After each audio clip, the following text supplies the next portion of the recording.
Bueno, buenos días, yo soy Mari Carmen Fajardo y os voy a hablar del resto de trabajos que se están haciendo en sistemas acuáticos, en concreto en sistemas fluviales, ya que ahora en trabajos de laguna no vamos a ver nada, para complementar los trabajos que están haciendo también con el seguimiento de la trucha común.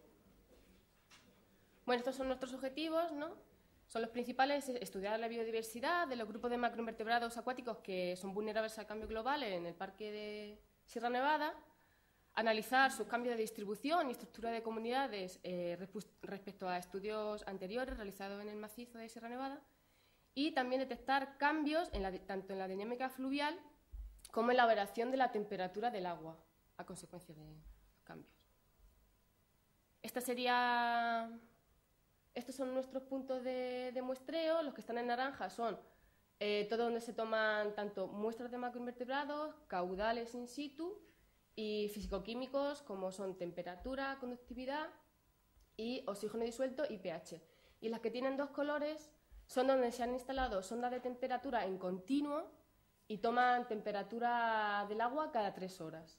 Nuestro punto de muestreo, nuestra localidad más alta, estaría a unos 2500 en la parte alta del Treveles, también en el Poqueira, que este río se incluyó el año pasado para un poco completar el estudio de la cuenca del Poqueira, ya que tenemos también muestreos en la laguna de la Caldera, y nuestro punto más bajo estaría a unos 900 metros de altitud, que sería en la parte baja del río Dilar. Bueno, pues estos son los órdenes que se han capturado en estos 4 años de muestreos. Los más abundantes está claro que son los dípteros, ya que son capaces de vivir bajo cualquier circunstancia. También son efemerópteros, plecópteros y dricópteros.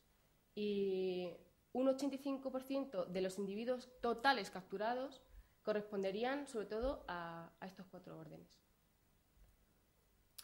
Si nos centramos ya en las familias, se han capturado un total de 102, las más abundantes son los bétidos, que son efemerópteros, y quironómidos y simúlidos, que ambos son dípteros. Y entre estas familias representan más del 50% de los individuos totales capturados. Aquí en la tabla que tenéis a la izquierda os pongo el número de familias que se han capturado de cada orden, ¿no? Y bueno, se ve que los dípteros son los más abundantes.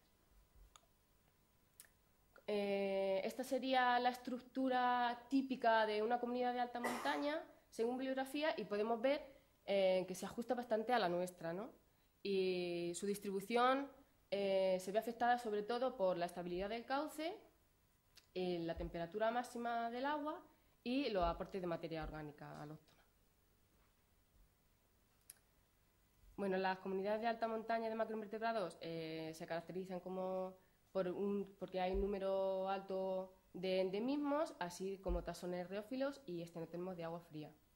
Como este es el caso del orden de los plecópteros, estas son las especies que se han podido determinar, capturadas, tanto determinadas por adultos como por fases larvarias, y se ve que pues, hay un alto número de endemismos, tanto ibéricos como solo de sierras béticas, y muchos de ellos pues, se catalogan como estenotermas de agua fría, ¿no? Soportan poco los cambios de temperatura del agua.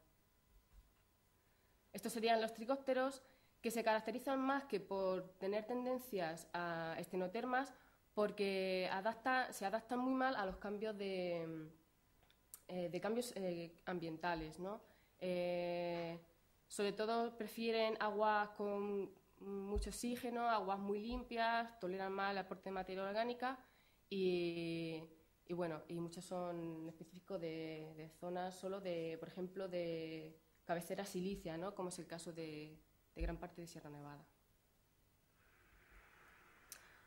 Bueno, pues los cambios más recientes, los más notables que se han detectado en estos últimos años, pues han sido como consecuencia de fuertes avenidas, ¿no?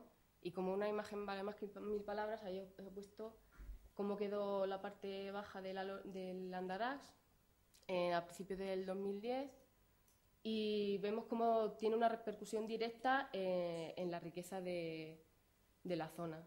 Vemos que para 2008 y para 2009 el número de taxones era muy elevado. Además, el Andarax se caracteriza por ser uno de los ríos donde mayor número de taxones se capturan siempre, y en 2010 disminuyó drásticamente debido a las riadas. Vemos que la riqueza tanto para 2010, para 2011, es mucho más pequeña, sobre todo en la última estación, que es la que está a menor altitud, y esto repercute ya también directamente en la calidad, ¿no? Aquí sería la puntuación del IBMWP para los 4 años, y vemos cómo en 2011, aunque para 2010 y 2011 el número de taxones es prácticamente el mismo, la calidad aumenta. Y esto se debe a que los primeros en colonizar son los dípteros, son moscas y mosquitos que son capaces de adaptarse a cualquier sitio y a cualquier condición, y son los que menos puntúan en el IBMWP. También, si vemos, dentro de los plecópteros, que serían ya más especialistas, los que también se adaptan antes son los que soportan mejor los cambios, como serían los léutridos, nemóridos y los perlidos.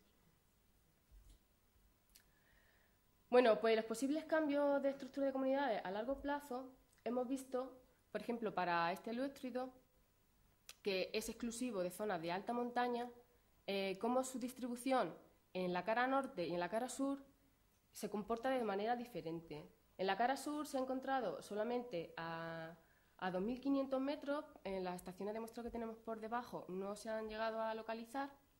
En cambio, en la cara norte se han encontrado individuos incluso a 1.800 metros, ¿no? Su distribución altitudinal es más amplia en la cara norte que en la cara sur. Lo mismo le sucede a estos dos, a un Perla grandis, que en este momento no sabemos si es realmente Perla grandis o Perla bipuntata. Todo apunta que podría ser la segunda, ya que, aunque siempre se ha pensado que era Perla grandis la que se encontraba en Sierra Nevada, en estudios que se han realizado en la cuenca del Castril, se ha visto que al final resulta ser Perla bipuntata.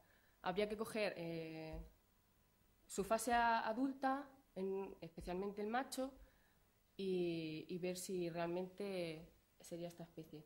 Bueno, y perlo de microcéfala, que se comportan de igual manera a ambas especies.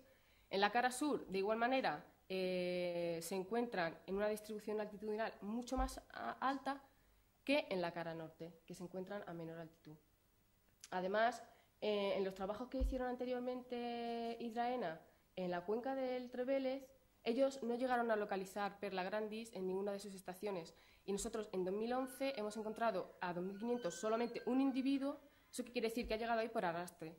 Entonces, seguramente que si tiene más individuos, sea a cotas más superiores. Viendo este comportamiento, lo que hemos hecho es ver si hay diferencias significativas entre la temperatura máxima diaria en dos localidades de muestreo donde tenemos temperaturas en continua, que además están a la misma altitud. Y nos ha dado una diferencia significativa, por tanto, podemos predecir que los cambios en la distribución en estenothermo de agua fría será diferente en función de la latitud de los ríos, debido a que a algunos les afecta más el cambio de temperatura del agua que a otros.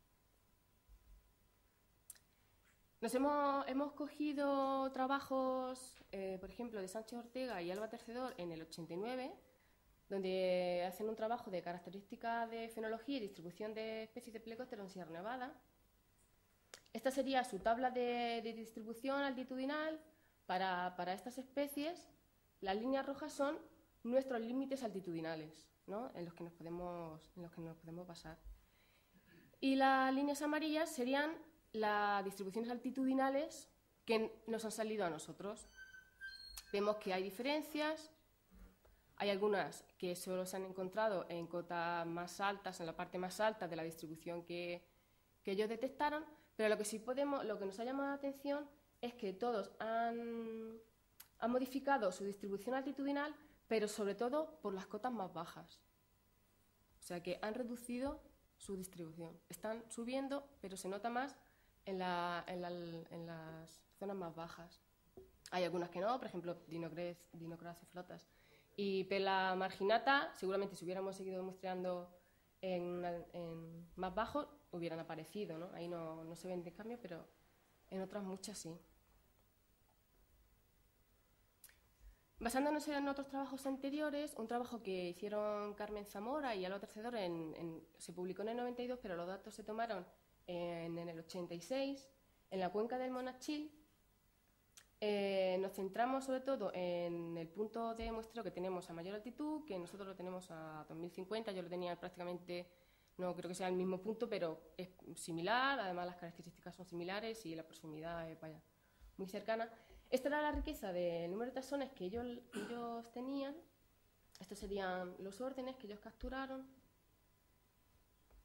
Y la nuestra ha sido esta. Como se ve, ha aumentado bastante la riqueza y además de aumentar el número de órdenes, también ha aumentado el número de familias por orden que se han capturado. Por ejemplo, estos serían los tricópteros que ellos capturaron para el 86, ¿no? Estos son los nuestros. Como se ve, salen muchas de las especies, son las mismas, pero hay otras que ellos no llegaron a capturar y nosotros sí. Además, donde os pongo las flechas, por ejemplo, Microsema moestum y el género Hydropsyche, ellos en su trabajo especifican que son especies, por ejemplo, de media y baja montaña. Ellos, por ejemplo, Microsema moestum lo empezaron a coger a partir de los 1500 metros y a nosotros nos han salido a 2000. O sea que ha aumentado bastante la diversidad en el punto más alto. ¿Y esto qué quiere decir? Pues que se están asemejando los puntos de alta montaña, cada vez son más similares a los de media montaña. Bueno, en parámetros físico-químicos, como es evidente, la temperatura es muy importante.